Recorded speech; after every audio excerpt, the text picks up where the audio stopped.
샬롬, 하나님과 동행하는 새벽기도회 달라스 임마누엘 교회 권성철 목사입니다.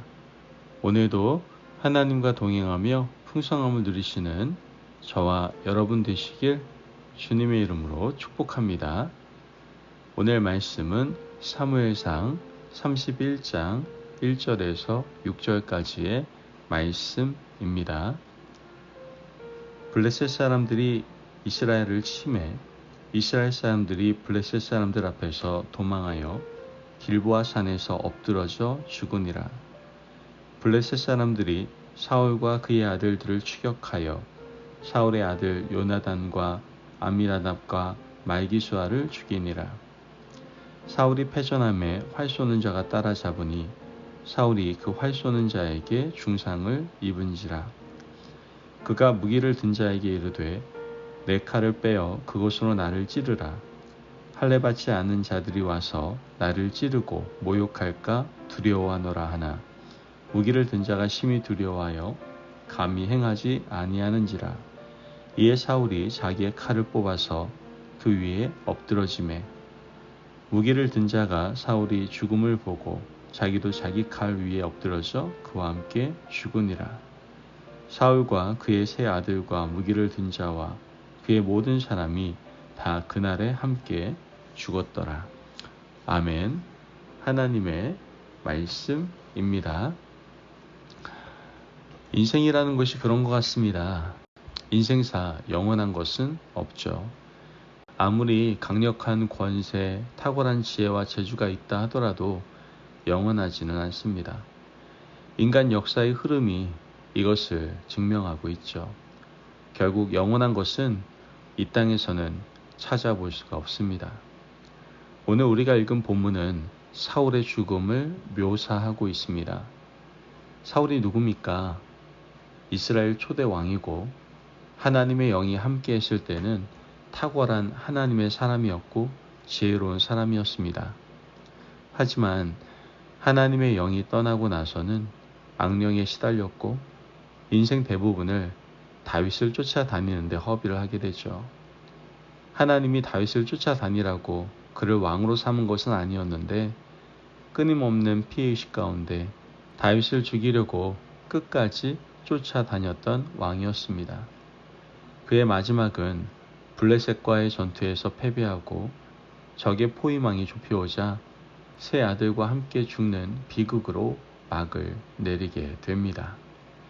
오늘 본문 1절에서 2절 말씀을 보면 블레셋 사람들이 이스라엘을 침해 이스라엘 사람들이 블레셋 사람들 앞에서 도망하여 길보아 산에서 엎드러 죽으니라. 블레셋 사람들이 사울과 그의 아들들을 추격하여 사울의 아들 요나단과 아비다답과 말기수아를 죽이니라. 6절 말씀을 보면 사울과 그의 세 아들과 무기를 든 자와 그의 모든 사람이 다 그날에 함께 죽었더라. 사실 이 죽음은 이미 예견되어 있었습니다. 사울이 블레셋과의 전투를 앞두고 하나님께서 꿈으로 또 우림으로도 선지자로도 그에게 응답하지 않자 사울은 엔돌에 있는 신접한 여인을 찾아가게 되죠. 이미 그때 사울의 생명은 끝난 거나 다름이 없었습니다. 하나님께서 그러한 악한 일을 행하는 사울을 죽이려고 작정한 것은 어쩌면 당연한 일일지도 모르겠습니다. 그러나 사울 혼자가 아니라 그의 세 아들을 함께 죽임으로써 사울 왕조는 철저하게 종말을 고하게 되었던 것이죠. 하나님께서는 이제 다윗을 위협할 정적조차 씨를 말려버리고 아무것도 남겨두지 않으셨습니다.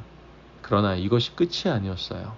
시체까지도 하나님은 철저하게 블레셋 사람들을 통해서 유린하게 하시는 것을 보게 됩니다.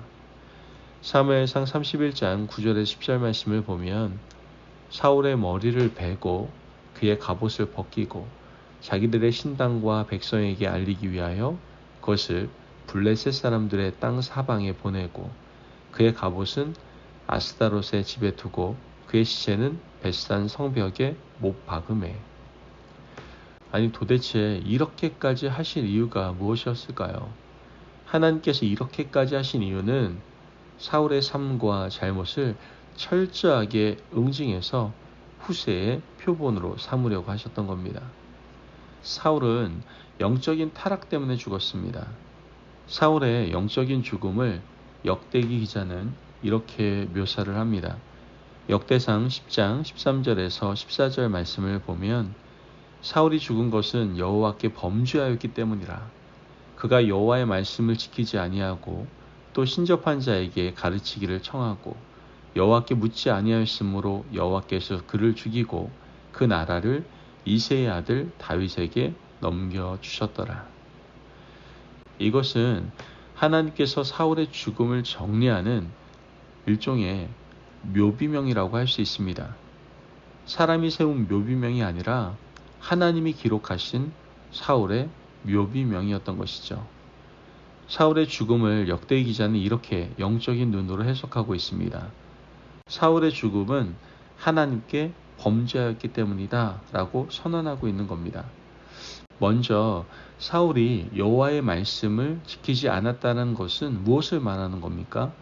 아말렉과의 전투에서 하나님께서 사울에게 모든 생명이 있는 것을 다 진멸하라고 했을 때 사울은 자기 눈에 좋은 것을 남겨뒀습니다. 선지자가 와서 책망할 때 백성들에게 그 책임을 전가를 하게 되죠. 사울은 여호와의 말씀을 지키지 않았던 겁니다. 그렇게 사울은 서서히 죽어가고 있었던 겁니다. 다음으로는 신접한 여인에게 가르치기를 청하게 되죠. 하나님은 이 부분에서 사울의 손을 놓아버렸습니다. 하나님께서 꿈으로도 우림으로도 선지자로도 응답하지 않을 때 사울이 하나님의 사람이었다면 지금 이 답답함을 응답하지 않는 하나님을 끝까지 부여잡고 밤새도록 하나님과 말씀의 씨름을 해야만 했습니다. 야복강에서 하나님과 끝까지 씨름했던 야곱처럼 사울은 하나님을 붙들고 제발 나에게 말씀하시라고 하나님을 애타게 찾아야만 했던 것이죠. 그러나 사울은 하나님을 애타게 찾는 길이 아닌 악한 길을 택했던 겁니다. 엔돌에 있는 신접한 여인을 찾아가서 가르치기를 청했던 것이죠. 사울은 또 이렇게 서서히 점점 죽어가고 있었던 겁니다. 마지막으로 여호와께 묻지 않았습니다. 기도하지 않았다는 말이죠. 블레셋과의 전투에서 사무엘이 오겠다라고 한 7일이 지나도 오지 않자 사울은 자기 마음대로 하나님께 제사 지내고 전쟁을 해버렸습니다. 하나님께 묻지 않았어요. 기도한 적이 없습니다. 성질대로 행동했고 자기 마음에 가는 대로 행동한 사람이었습니다. 여러분, 하나님 사람의 성공의 비결은 기도의 무릎에 있습니다. 기도하고 하나님께 여쭤야 되는데 사울은 행동부터 앞선 사람이었다라는 것이죠. 사울은 이렇게 서서히 죽어가고 있었던 겁니다. 사울이 죽은 이유는 이렇게 세 가지 이유 때문입니다. 숨이 붙어 있다고 해서 사는 것이 아닙니다. 육체의 죽음은 어쩌면 정말 단순한 죽음일지 모릅니다. 누구에게나 정해진 것 아닙니까? 하지만 사울의 죽음이 슬픈 이유는 사울이 영적으로 서서히 죽어가고 있었기 때문입니다. 하나님의 말씀을 청종하지 않고 신접한 여인에게 가르치기를 청하고 기도하지 않았던 사울은 그의 영이 서서히 말라가고 있었던 겁니다. 육체의 호흡이 끝나는 것은 아무것도 아니에요. 과연 오늘 우리는 살고 있습니까? 죽어가고 있습니까? 제발 하나님께 기도해서 영이 사는 자가 되시기를 주님의 이름으로 축복합니다. 하나님께 기도할 때 응답하지 않고 들리지 않는다면 끝까지 매달리고 무릎 꿇어 보시기를 바랍니다. 하나님의 말씀을 청종하고 그 말씀대로 살아서 참으로 말씀 앞에 살아있는 자들이 되시기를 바랍니다. 여러분, 우리가 나중에 세상을 떠나서 하나님 앞에 가게 될 때 하나님께서 내 인생의 묘비명을 기록하신다고 한다면 어떤 글귀로 기록되기를 원하십니까? 간절하게 기도한 자 여기 잠들다. 얼마나 멋진 묘비명입니까? 하나님의 말씀을 지키다 말씀대로 투쟁하고 살아간 자 여기에 잠들다. 어떤 일이 있어도 하나님에게만 무릎 꿇던 자 여기 잠들다. 너무 멋있지 않습니까? 그러므로 하나님이 우리 인생을 평가하시는 마지막 한 줄이 어떤 평가가 될지 늘 생각하시며 살아가실 수 있는 저와 여러분이 되시길 주님의 이름으로 축복합니다. 아멘. 기도하겠습니다. 사랑이 많으신 하나님 감사합니다. 오늘도 우리에게 귀한 말씀의 은혜를 허락하심을 감사합니다. 하나님, 인생의 마지막 날까지 하나님께서 원하시는 삶을 살아가겠습니다. 사람 앞이 아니라 하나님 앞에 평가받는 인생임을 기억하며 늘 진실되고 거룩한 삶을 살아가게 도와주옵소서. 감사하며 예수님의 이름으로 기도합니다. 아멘. 오늘도 하나님과 동행하며 풍성함을 누리시는 저와 여러분 되시길 주님의 이름으로 축복합니다. 여러분, 하나님께서 우리에게 귀한 생명을 주셨습니다. 귀한 생명을 얻은 자로서 인생의 마지막 날까지 하나님께서 원하시는 삶, 하나님의 영광을 드러내시는 아름다운 삶을 살아가시기를 바랍니다. 말씀 안에 승리하십시오.